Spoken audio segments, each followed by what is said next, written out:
बच्चों आज हम पढ़ेंगे न्यूमेरिकल्स ऑन कूलम्स लॉ। और आज हम सिंपल न्यूमेरिकल्स पढ़ेंगे, इसलिए हम बोर्ड पे लिख देते हैं सिंपल न्यूमेरिकल्स। सिंपल। मैं बोर्ड पे एक न्यूमेरिकल लिखने जा रहा हूं। क्वेश्चन है टू चार्ज्ड पार्टिकल्स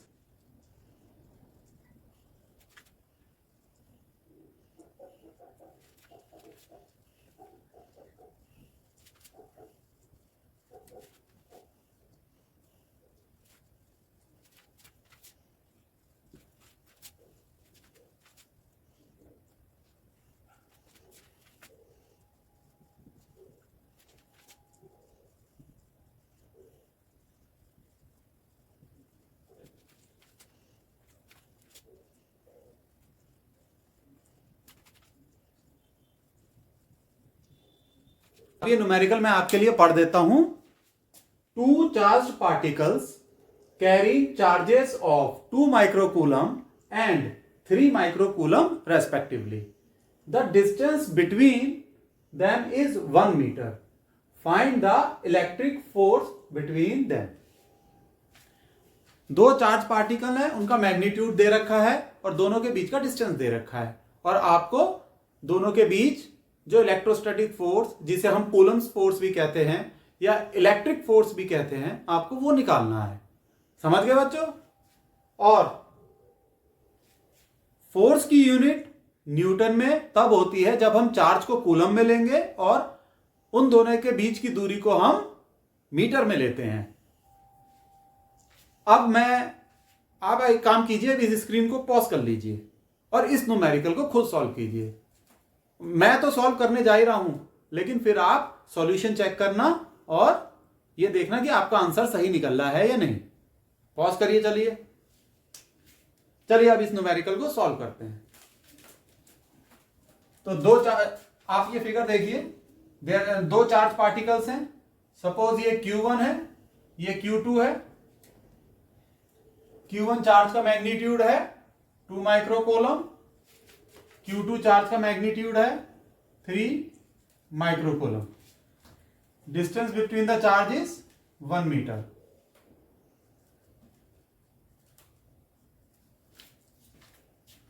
हमें पता है force of attraction between these two charges can be calculated by the formula F is equal to 1 by 4 pi epsilon naught Q1 Q2 by R square. R is the distance between the two charges. ये term, ये constant term है और इसकी value है 9 into 10 to the power 9। तो यहां हम रखेंगे 9 इंटू 10 टू दी पावर 9। और Q1 की वैल्यू क्या है? 2 माइक्रोकूलम। तो हम यहां पहले लिख लेते हैं Q1 is 2 microcoulomb which is equal to 2 into 10 to the power -6 coulomb. Q2 is 3 microcoulomb which is equal to 3 into 10 to the power -6 coulomb. And R distance is 1 meter. Distance between the two charges, it is 1 meter. अब ये value हम यहां रखेंगे। ये तो हो गए constant की वैल्यू। Q1 हो गया 2 into 10 to the power -6, Q2 3 into 10 to the power -6। यहां पे लिख लेते हैं, ठीक। Divided by R, R is 1, so R square means 1 square, right. Now we will solve it. 9 into 2 18, 18 into 3 is 54। 18 into 3 54। और 10 की क्या पावर होगी? 9 -6, तो यहां -6 हो गया 12, और इधर है 9, तो बचा -3, और नीचे होगा 1। So the force, value of the electrostatic force is 54 into 10 to the power minus 3 newton. And this force is किस नेचर का होगा ये? It is repulsive in nature. क्यों? क्योंकि दोनों चार्जेस पॉजिटिव नेचर के हैं, सेम नेचर के चार्ज हैं, रिपल्सिव फोर्स। अगर यही एक चार्ज पॉजिटिव होता और एक नेगेटिव तो ये अट्रैक्टिव फोर्स होते। तो ये लिख देते हैं रिपल्सिव नेचर, रिपल्सिव फोर्स। तो ये इस न्यूमेरिकल का फाइनल सॉल्यूशन है।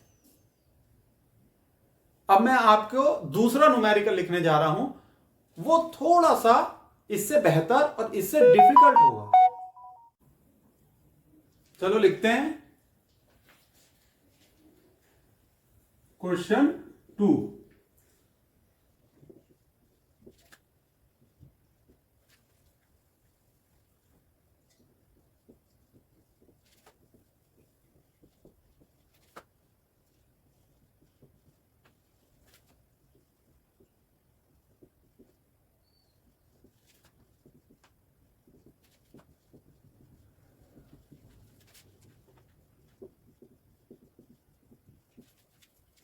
मैं पढ़ता हूं ये question.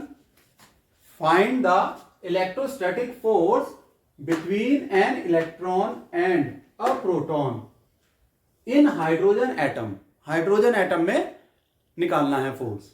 If distance between them is 5.3 into 10⁻⁻11 metre. तो क्वेश्चन सिंपल ही है, बस डिफरेंस ये है कि यहां दो पार्टिकल है या दो स्पीयर्स की जगह एक पार्टिकल इलेक्ट्रॉन है और एक प्रोटॉन है। तो यहां हमें यह पता होना जरूरी है कि इलेक्ट्रॉन में कितना चार्ज होता है और प्रोटॉन में। दोनों में इक्वल मैग्नीट्यूड का चार्ज होता है। इलेक्ट्रॉन में निगेटिव मैग्नीट्यूड होता है, निगेटिव होता है वो चार्ज, और प्रोटॉन में पॉजिटिव चार्ज होता है। तो पहले हम लिख लेते हैं सॉल्यूशन।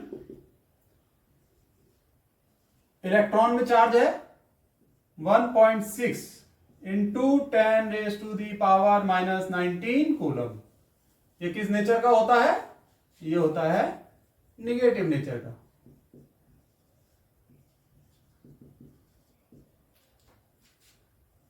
प्रोटॉन में चार्ज है 1.6 इंटू 10⁻⁻19 कूलम। ये पॉजिटिव नेचर का होता है। दोनों चार्जेस अलग अलग नेचर के हैं, तो फोर्स ऑफ अट्रैक्शन कैसा होगा? फोर्स कैसा होगा? अट्रैक्टिव नेचर का, यानी जिसे हम कहते हैं force of attraction between electron and proton, क्योंकि दोनों में चार्ज अपोजिट नेचर का है। Electron negatively charged, proton positively charged. Distance कितना है? 5.3 इंटू 10⁻⁻11 मीटर। इलेक्ट्रोस्टैटिक फोर्स का formula Fe is equal to 1/4πε0 Q1 Q2। Q1 Q2 की जगह हम लिख लेते हैं QE into QP bye R²। अब ये वैल्यू रख देंगे। 1/4πε0 की क्या वैल्यू होती है? 9 इंटू 10⁻⁹। 9 इंटू 10⁹, इसे ब्रैकेट में लिख लिया। इलेक्ट्रॉन पे चार्ज है 1.6 इंटू 10⁻⁻19। प्रोटॉन पे है 1.6 इंटू 10⁻⁻19, और उसके बाद R² मीन्स 5.3 इंटू 10⁻⁻11 का स्क्वायर। अब इसे हम सॉल्व करेंगे। थोड़ा सा मुश्किल है सॉल्व करना पहले वाले क्वेश्चन के कंपैरिजन में, जिसमें कि चार्ज बहुत सिंपल दे रखा था। तो हम ऐसे करते हैं 9 इंटू 9 एक तरफ ले लिया, 1.6 इंटू 1.6 डिवाइडेड बाय 5.3 का स्क्वायर है 5.3 इंटू 5.3, ये हमने एक जगह ले लिया, इंटू 10 टू दी पावर क्या है 9 -19 और ये इधर क्या हो जाएगा, नीचे माइनस का 22, ऊपर जाके हो जाएगा प्लस का 22। अब इसे सॉल्व भी करना पड़ेगा। चलो करते हैं रफ वर्क। कभी कभी कोने में रफ वर्क भी करना पड़ता है, ये एक अच्छी आदत है। 1.36 36 9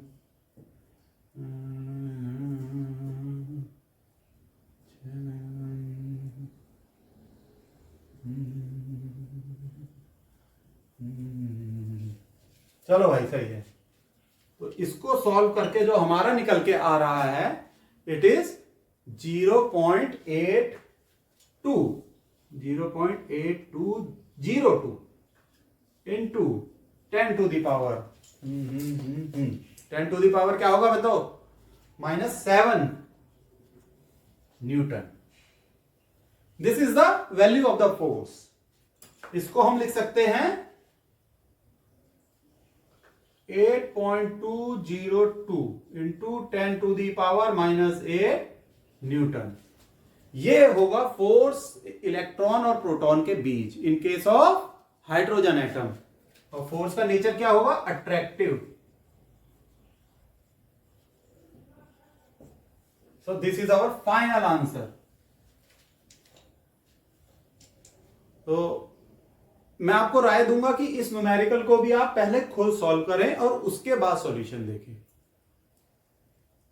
चलिए अब एक और न्यूमेरिकल करते हैं, थोड़ा सा डिफरेंट, लेकिन वो भी सिंपल की कैटेगरी में ही आता है। थर्ड क्वेश्चन,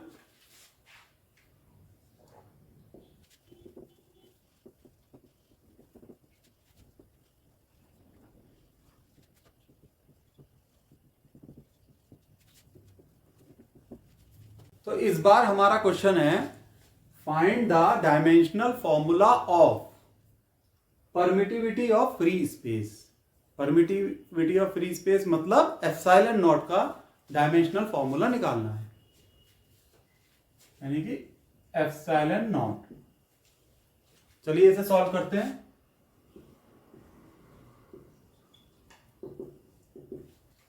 पहले हम इलेक्ट्रोस्टैटिक फोर्स का फॉर्मूला लिखेंगे, F equal to 1/4 pi epsilon naught Q1 Q2 by R square. इस फॉर्मूले से ही हम एप्सिलॉन नॉट का डायमेंशनल फॉर्मूला निकालेंगे। एप्सिलॉन नॉट यानी परमिटिविटी ऑफ फ्री स्पेस। तो हमें पता है फोर्स का डायमेंशनल फॉर्मूला क्या होता है। फोर्स को हम लिखते हैं मास इंटू एक्सेलरेशन। मास का डायमेंशनल फॉर्मूला हो जाएगा m, एक्सेलरेशन का होता है LT-2, LT T की पावर -2। तो यह आपका हो गया फॉर्मूला mLT-2। चलिए बढ़िया, फोर्स का तो हमने लिख दिया। अब इसके बाद हम लिखेंगे R, इस डिस्टेंस का डायमेंशनल फॉर्मूला। R का तो आपको पता ही है, वेरी सिंपल, L होता है। अब आता है चार्ज का डायमेंशनल फॉर्मूला। इसके लिए आपको ये याद रखना पड़ेगा that charge equal to current into time. चलिए मैं लिख देता हूं, charge is equal to current multiplied by time. Current को हम रिप्रेजेंट करते हैं I से, तो it is equal to I multiplied by time t, दोनों को हम एक साथ लिख देते हैं I इंटू टी। अब हम ये वैल्यूज अपने इस फॉर्मूले में रखेंगे। फोर्स की रखी MLT माइनस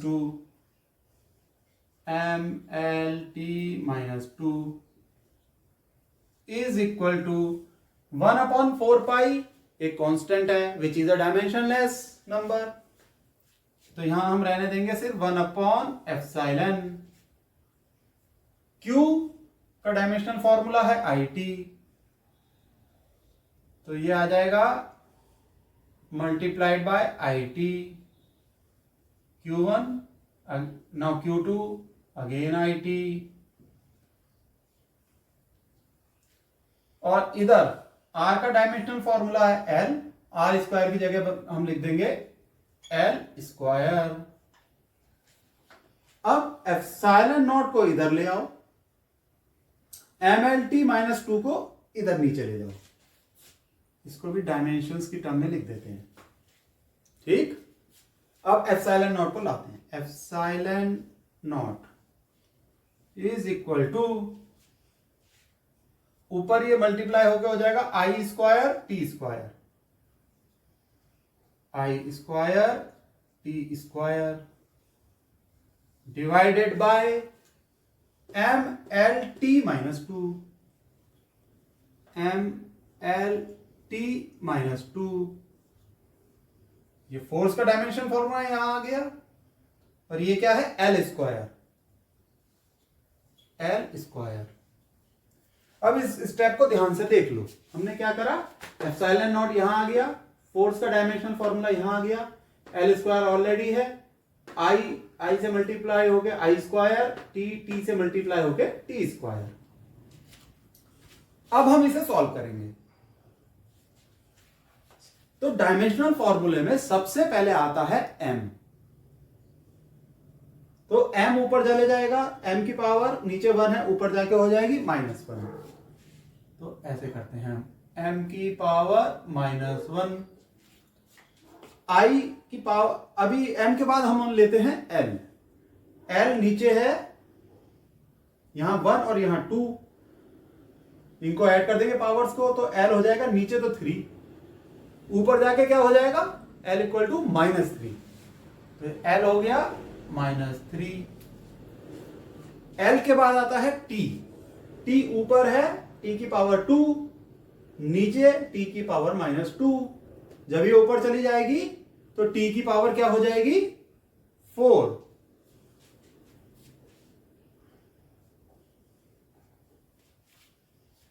बचा क्या लास्ट में I की power 2। So this is the dimensional formula of epsilon naught, permittivity of free space।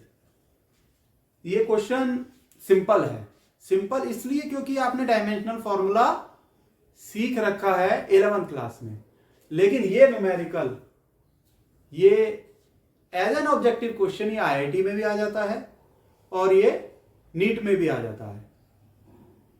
तो इस क्वेश्चन को आप देखिए, प्रैक्टिस कीजिए, अगर इसका डायमेंशनल फॉर्मूला आपने निकालना सीख लिया तो आप ये समझ लीजिए कि डायमेंशनल फॉर्मूला निकालने के एक्सपर्ट हो गए।